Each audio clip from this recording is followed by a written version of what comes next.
Hello, everybody, and welcome to Cinema Savvy. It's myself, George, joined by Theo today as we review the new biopic, King Richard, of course, starring Will Smith as Richard Williams. Almost butchered the intro there by saying Serena Williams because my tennis knowledge isn't that great. But obviously, this is why we have Theo joining us today. How are we? I'm good, mate. How you doing? I'm all right. I'm quite excited for this one because we'll get into this, but this was a film that was at the film festival. Obviously, we covered it on the channel. You were there for a lot of it, and this was one of the ones that had sacrificed. It was on the Friday, and it was just never on my plan that I'd have been there that long. So I think this is one I was pretty hyped for. It's had a lot of acclaim, but I know when they announced the whole schedule, this Yeah, was one of the big ones because I know that you are a big fan of tennis as well.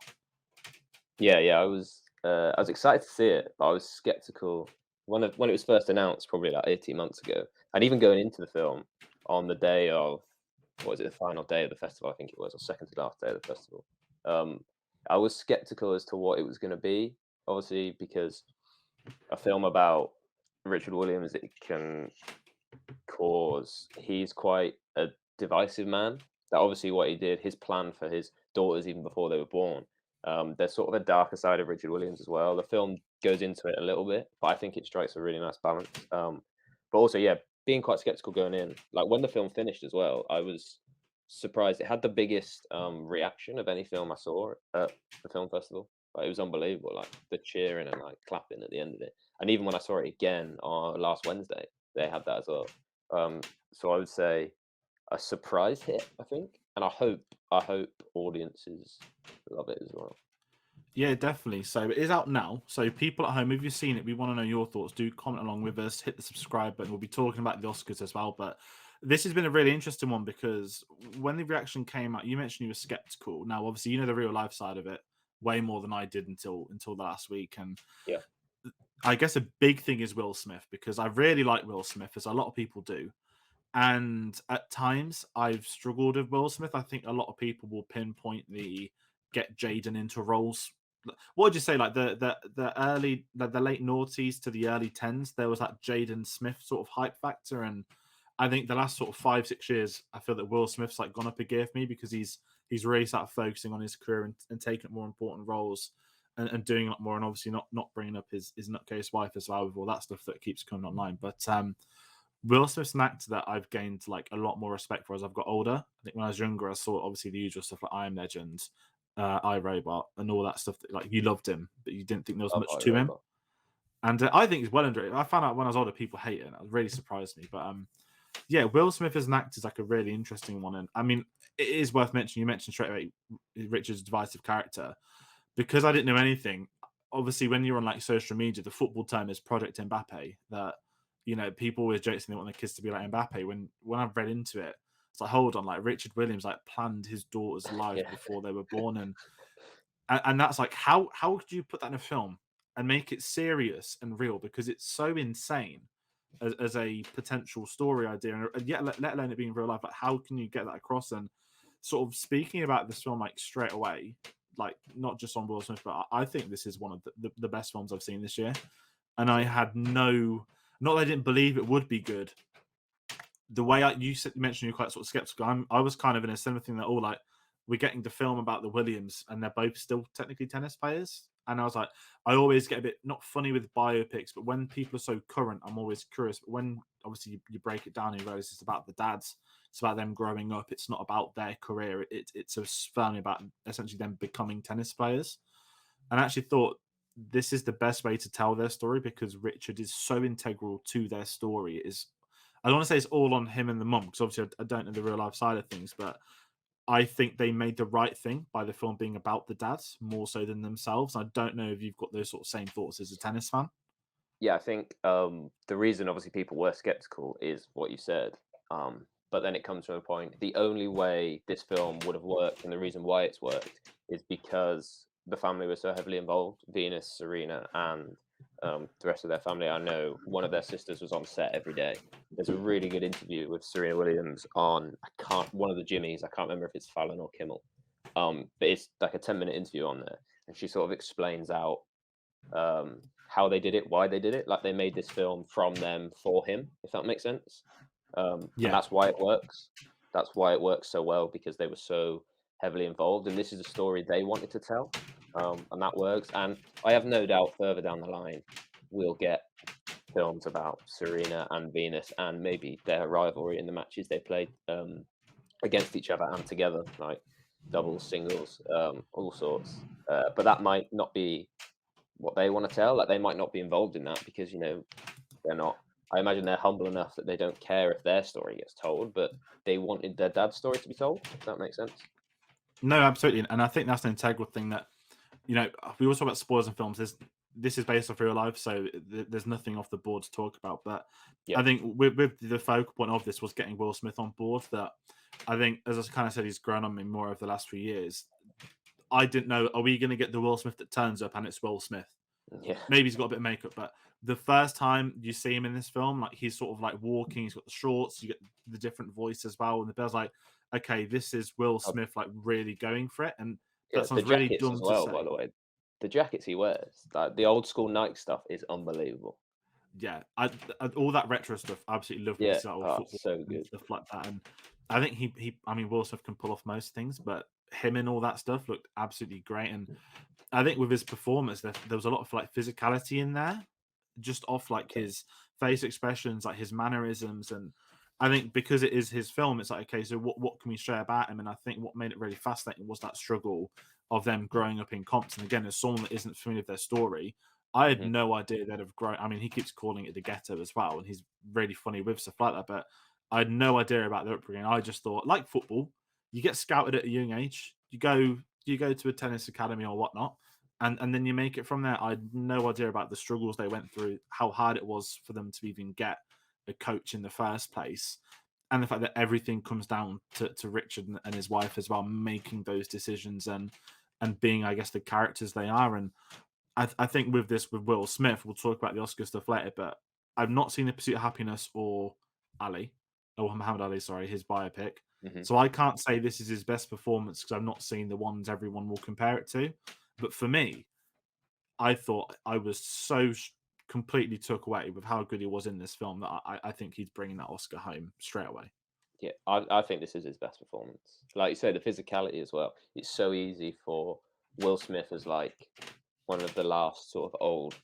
I say old fashioned. I mean, the 2000s isn't old, obviously, but like that would make us feel old. But like older sort of movie stars to just see him on screen, which is I think what we've seen in the last 5 years from him with stuff like Gemini Man and things like that. But this is it's he absolutely does transform into Richard Williams, and you only need the end of the film, like not to spoil, but when you get to see some found footage, etc., Yeah. of what we've just seen on screen, and he absolutely embodies the character so well. And I think everything about it is just hit so well. I think I would definitely say it's up there with my best of the year and best performances of the year. I think, and yeah, he's nailed on for the Oscar. I don't. I know we've got Benedict Cumberbatch as well, but I Mm. think in a year where there's so many understated performances that are going to get nominated, his is the most sort of lively. I think that's why he'll win. Yeah, and that's been the big thing that I saw Tragedy Macbeth, and I thought Denzel was incredible. But Yeah, I've seen this again now, and I don't think anyone's going to be able to get past this with Will Smith. And you mentioned the found footage, and I spent a lot of time since this watching. You can watch a lot of the old tapes online that he would submit to the tennis coaches and yeah. Have stuff. you And watched the interview?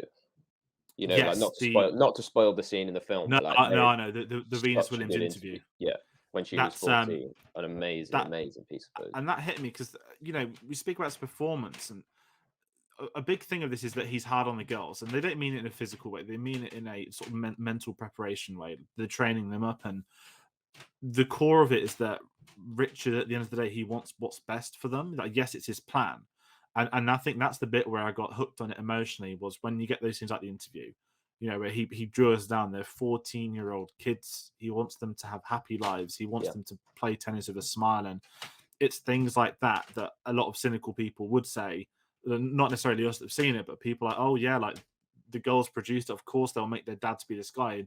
And then you see the real life footage that is available for anyone to watch. And it's quite not heartbreaking, but it's just very powerful seeing how they were able to catch it. And I guess a lot of credit goes to the director as well. The name's Ronaldo Marcus Green, which isn't the Man United front three, but could be. I thought I've not seen anything he's done, and I was shocked at, again, it was really good dramatic telling of the story. I think the pacing was right. They focused on the right things. Obviously, the sisters obviously produced it and whatnot. I think Will Smith helped produce it as well. But they told that story, and you kind of mentioned some of the dark stuff they covered as well. You know, growing up in Compton in the 90s, we see stuff like drive-by shootings, and one thing I learned after watching it, which I'm actually kind of glad the film to bring up, is that one of their older sisters was murdered in a drive-by shooting. The older sister chose to stay in Compton and had like was obviously murdered in the early noughties, and I appreciate them not putting that in the film. Not that it got to that point, but you know, when you get the text at the end, that's the Yeah, kind of thing a lot of films would do to put it on a dampen, and I'm glad they didn't, because that's probably it's quite a raw subject, and it's quite scary when you read into it. But it is worth mentioning the sisters as well, that we've got two young actresses playing Venus and Serena. Apologies on the pronunciation. We've got Sania Sidney as Venus and Demi Singleton as Serena. Straight away, I'm going to say Sania Sidney. I think has got a chance at supporting actress at the Oscars. I would love Again, it. If she did. I'm not that familiar with. I mean, I know the sisters off footage. I've seen the odd clip when I used to watch since I was younger, but I can't. I didn't know what they were like as teenagers, and they were able to. Certainly, the actress for Venus was able to bring in levels to the character again. When you've got these really emotional scenes that are building up very well, it's all about the performances on the other end of them. You've got a solid script, you've got good direction, but you need the performances to go with it to tell that story.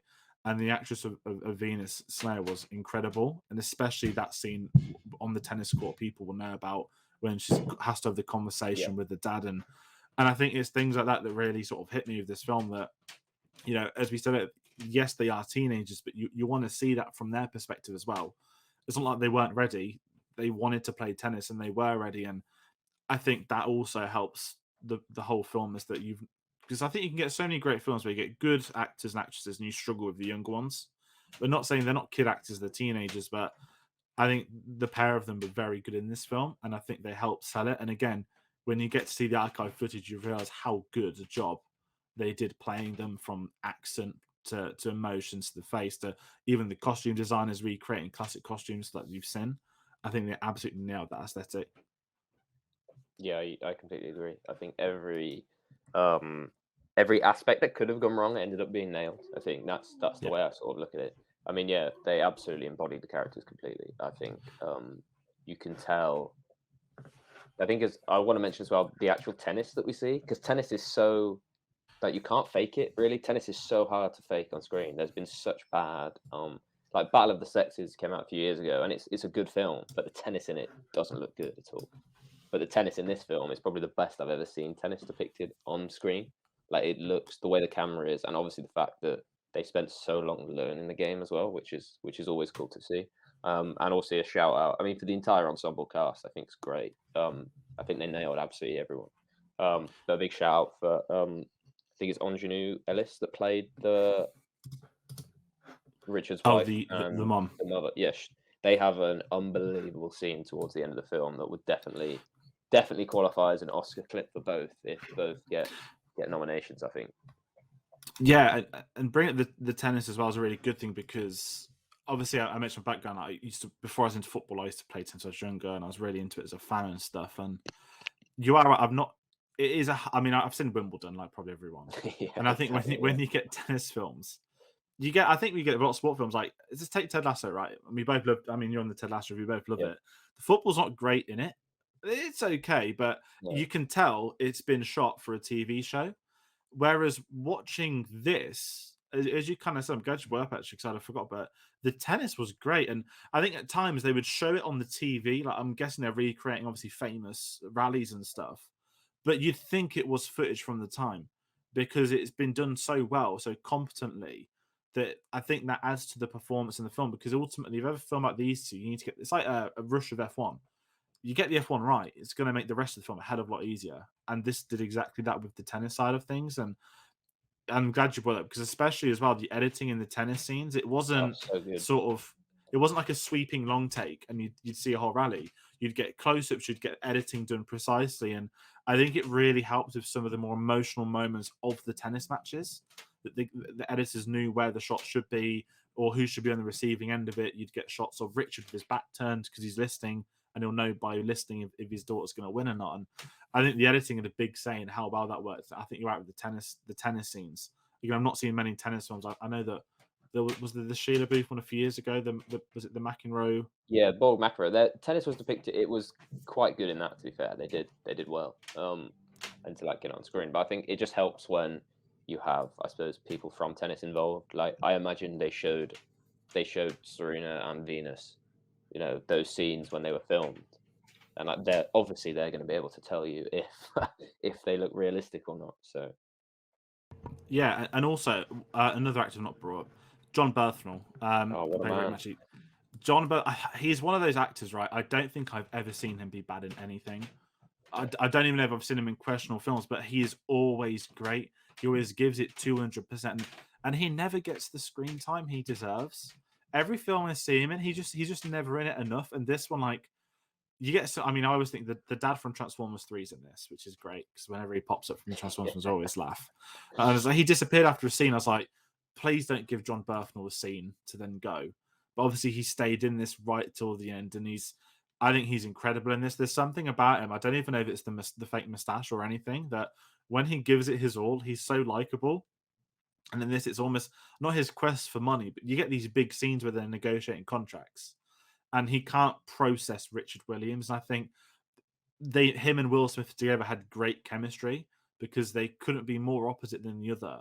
And I think those scenes worked really well in the film. I want to give a massive shout out to John Berthnall because I think he's great in everything. And again, I think it's one of them films where people will see it and they'll start seeing more of him. Obviously, so many people know him as Punisher now, but he's always been Yeah, more than just like a grovelly, angry action star. He can do drama. I think it works. It comes down to casting. Like this again for me is another reason why there should be like a casting Oscar and things like that because Yeah. they've absolutely nailed this completely. Because um, I, I didn't know John Bernthal had that sort of like comedic talent in him. To be honest, he's so good at flipping, and obviously because we know Will Smith can do both as well. When they have scenes that are heavy, it works so well because we know they're both when they're at the top of their game, it can work. But then they have scenes of such like lightness between them as well. I know, like again, not to like only not to dish out spoilers, but the scene when they go to Rick Macy's compound, like that whole sort of shot all the way down to the court is amazing between the two of them. Yeah, and I think, and that's it. You mentioned the shooting as well with it.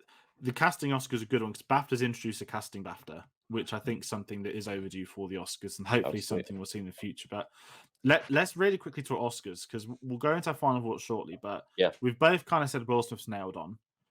I think this. I'm not going to lie. I think this has a real good shot at Best Picture. Now that might sound dumb, but I think Power of the Dog's the best film I've seen, and I hope Hmm. that wins it at the moment. But Oscar voters like to go for not. I hate saying not all of them don't deserve to win. They will never go for the divisive films because the way the Oscar voting is done, it balances out. If you put something 10th, that's the lowest esteem of the worth. Whereas if something that was in the top tier but never number one got that from everyone, it always like a Green Book. Yes, It impressed enough of them, but wasn't good enough. And it's the preferential ballot. Yeah, that's why I think this will do really well because I don't see in every if everyone's seen all 10, which to be honest doesn't usually happen. We know that Academy voters sometimes don't watch everything, or all times don't watch everything. If they've seen King Richard, it'll be in. I think it'll be in everyone's top four, and I think that could yeah, carry it. I've got it and down here 14-1 to be honest, and I like those odds. no, I think they're safe odds, and it's exactly how they vote. And I think that's where I've been like with the film. Like it's so likable. Yeah, There's nothing bad about it. If it wants to show a dark side of Richard, it will as well. It doesn't hide from that. I think that's the problem I get with a lot of biopics. Is Bohemian Rhapsody is the best one for me. You know, Freddie Mercury just magically got AIDS like 3 years early. I won't accept stuff like that, no matter what foundation or whoever says it's okay. And then you'll get ones like this. It's not afraid to, oh, this wasn't a great thing he did, but we're not going to cover it up. Like he went to shoot someone in this film, but they didn't cover it up. I mean, talk about his upbringing and what you find out. And I think this is going to be a massive hit. Now, I will say this is a really big shame that this has been on the, not to moan about HBO Max as we've done all year round, but not that it's not going to make money because this is I wouldn't even say this is an Oscar bait film. I think the Williams sisters would have released this at some point anyway, and I oh think they've yeah, got I golden think it's that Will Smith's the right age to do it. yeah, it's a.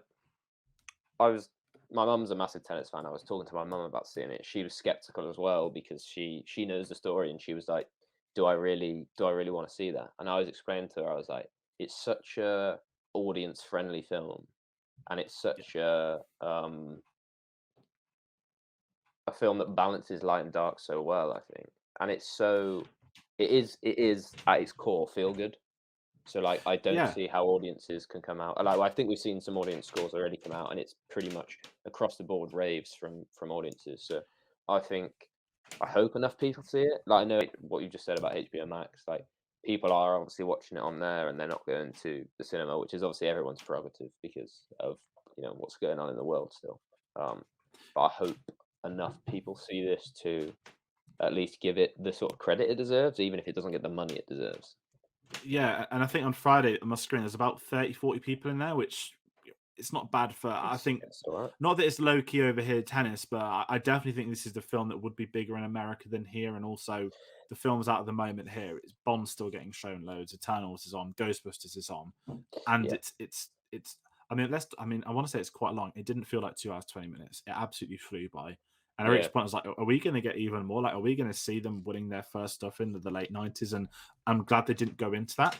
As you said, maybe that'll be a film or something else in the future one day. But kind of heading into my final thoughts on the film, I said I absolutely loved it. I think it's one of the best films I've seen this year, one of my favorite films, and I really hope it does well at the Oscars. And not just to say it from like an Oscar point of view, but as like I like sport, I like seeing sports films. This is one of the best ones of the last few years, and it's because it's telling a story that should be told.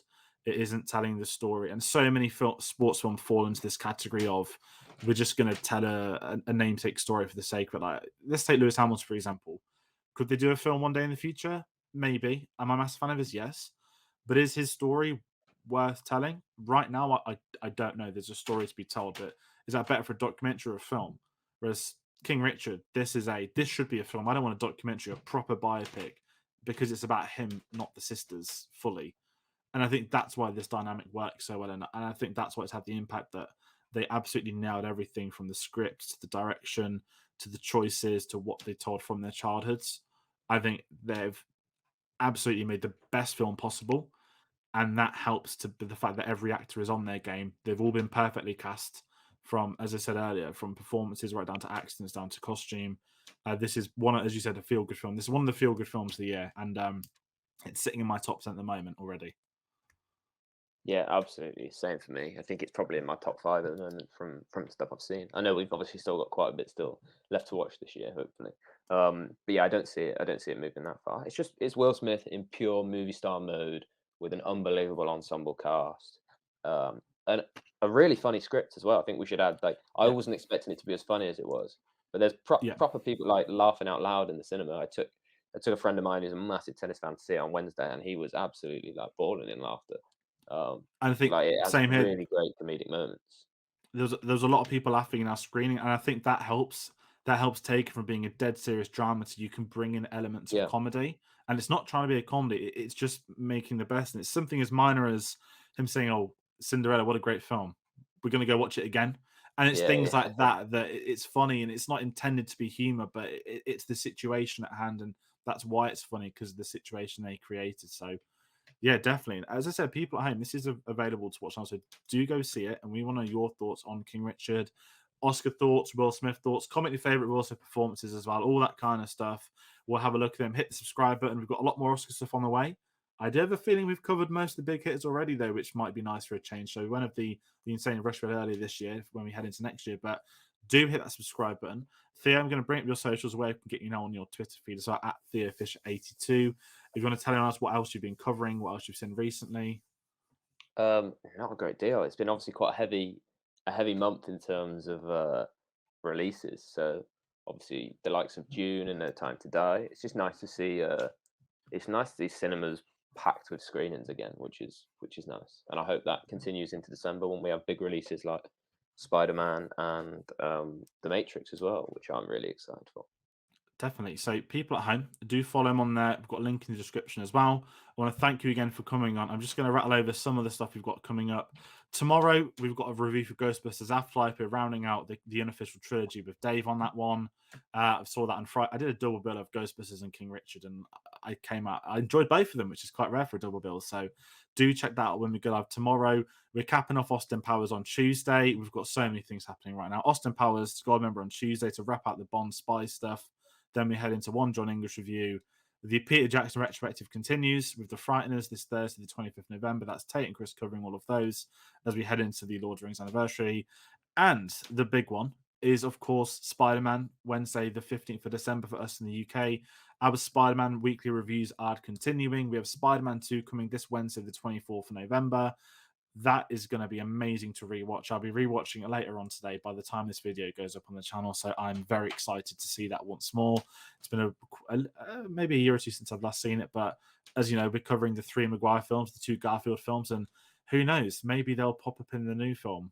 Well, it's not really a question at this point in time, but they're going to be around every Wednesday as we build up to the new Spider-Man film. So that is the place to be for those. And on Tuesday, there will be a Hawkeye review on the channel just before Austin Powers. I don't know if I'm allowed to say that, but it will be up on the channel at 5 p.m. So if you do like that, do check all of them out. There's a lot more stuff coming, as we said. I want to thank Theo for joining me today, for taking time out your day as well. Really appreciate it. There is. And again, everybody at home, thank you for watching, and we'll be sure to see you on the next one. Take care.